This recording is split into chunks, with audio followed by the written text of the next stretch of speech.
The first shot of World War III was fired yesterday as the United States decided to assassinate the top general of Iran.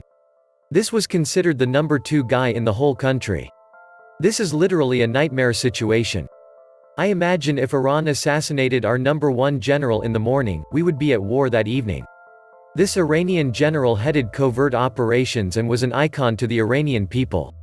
Please note that he was traveling as a diplomat at the invitation of the Iraqi government. His movements were official and not secret. This assassination is an abomination. Only people with criminal minds commit these kinds of acts. Gerald Celente warned in his Trends journal of this on June 15, 2017 Trend Alert, under the title, Iran War Coming. World War III, Market Crash. Get ready for the next war. It may be the war to end all wars and much of civilization, said Celente. Our foreign policy vacillates between insanity and nausea. Funny how when they killed the general oil prices went up, and the fat cats get richer.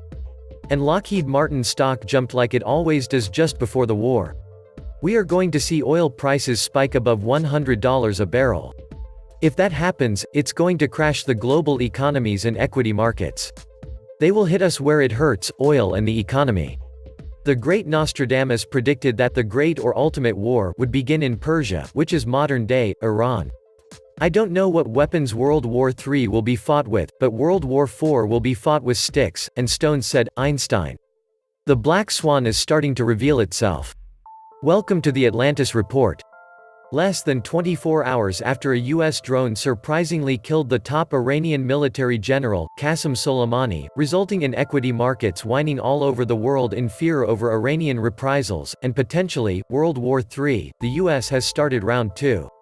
Reuters and various other social media sources reported that U.S. airstrikes targeting Iraq's Popular Mobilization Unit's umbrella grouping of Iran-backed Shiite militias near Camp Taji north of Baghdad, have killed 6 people and critically wounded 3. From their side, the Russian General Staff has reinforced the air defenses for Russians at the Iranian nuclear reactor complex at Bushehr, on the Persian Gulf, according to sources in Moscow. At the same time, Iran has allowed filming of the movement of several of its mobile S-300 air defense missile batteries to the south, covering the Iranian coastline of the Persian Gulf and the Gulf of Oman.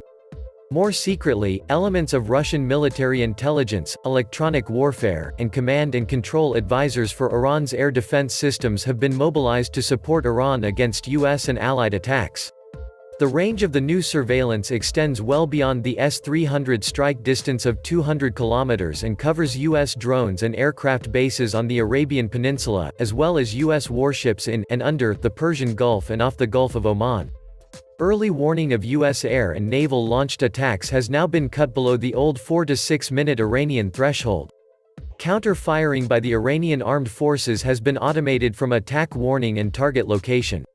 This means that if the U.S. is detected launching a swarm of missiles aimed at Iran's air defense sites, uranium mines, reactors, and military operations bunkers, Iran will launch its own swarm of missiles at the U.S. firing platforms, as well as a Saudi and other oil production sites, refineries, and pipelines, as well tankers in ports and underway in the Gulf. The UK, too, has just announced a massive recruitment drive for their military. Something is afoot. These maniacs don't care, because if it goes bad, they got all those underground shelters to hide in like the rats they are. More death, more destruction, more misery, what a future. The United States is the #1 producer of military equipment in the world, which is the largest single export industry in the USA. There is no more profitable industry than war. The banksters wanted a war with Iran, and it will happen. It's always money and power, the elite rule. So many suffer and die for the agenda of a few that have no empathy or compassion for anyone other than themselves. My father fought in the Pacific in World War II and understood after the war how they were used and abused by the leadership of this country. Hard times ahead once again. War is a racket indeed. The banksters need a big war to take people's eyes away from the true story about their criminal activities. America is just a hired gun for the elites. We are like the old Western TV series. Have gun will travel to the highest bidder. Trump may need a war distraction to hide the fact the economy is imploding. The Democrats talk a good game, but they won't do shit to prevent it because they're in on the fix, too. Who better to blame than Iran? War has always been a seductive distraction, and the goal has been Iran from day one.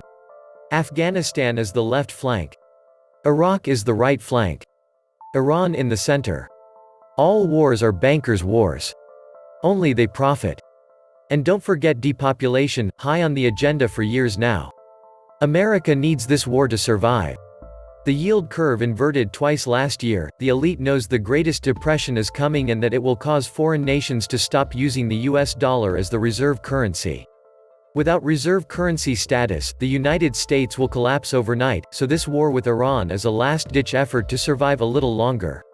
Collapse is inevitable, but the elite probably needs more time to move their assets to New Zealand. The neocons would love to see an attack in America. Imagine how their budgets will balloon and all the shortcuts the judges will shrug off, even in direct defiance of the Constitution. Never mind the separation of powers that requires the Congress and Senate to approve war. They are now free to hoax and terrorize the citizens for fun and profit. Sweet Jesus, Americans have become dullards. My biggest disappointment is the court system. The entire thing is compromised by scum like Epstein. Either way, we may see what it is like when they make a true martyr out of someone who actually has the respect of the people and isn't another puppet of one regime or another. This is going to start moving much faster.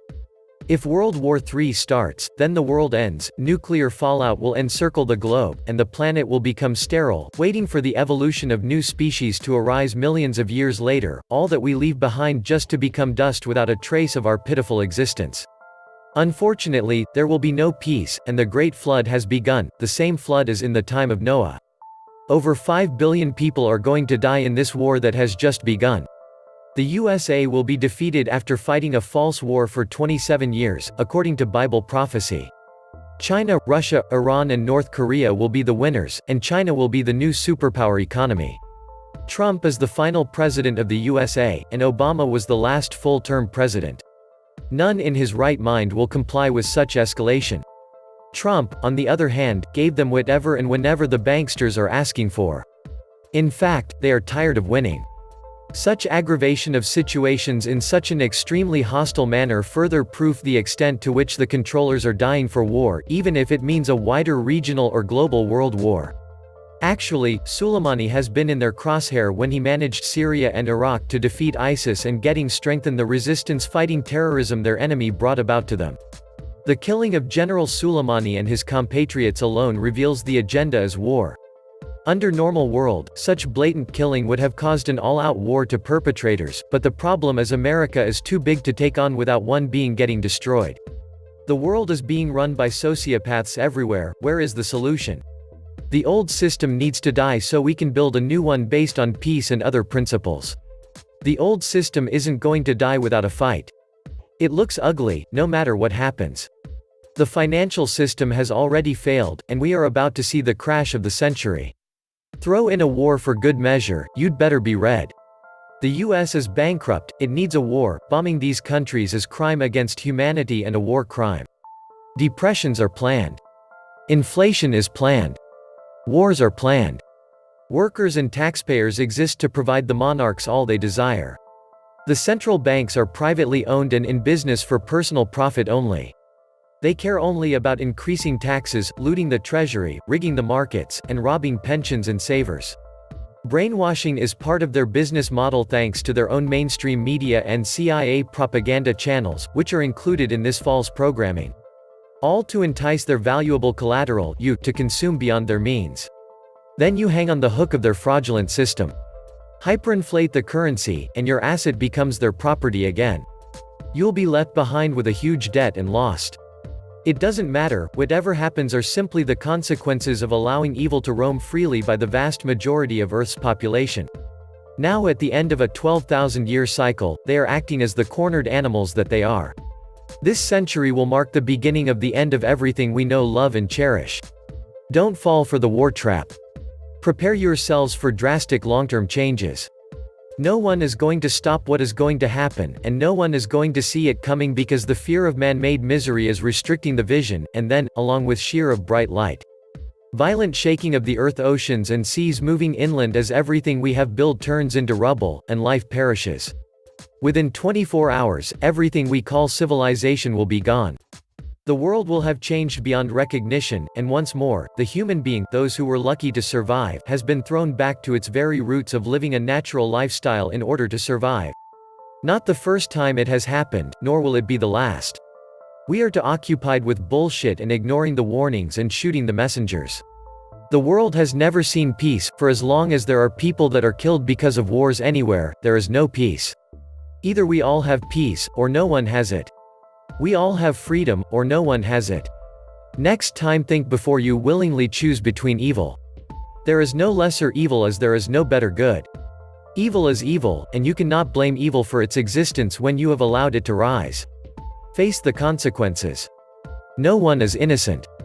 We elect a president to drain the swamp and fix the economy, and he goes in and completely flips his stance on every issue, doesn't fix anything, and makes everything worse. Business, as usual. Remember back in 2016 when Trump said he was gonna bring our boys home from the Middle East? Let me know in the comments section below what your thoughts are about this dangerous situation that is unfolding in the Middle East, and do you think that it will all lead to World War III? This was the Atlantis Report. Please like, share, and subscribe. Thank you.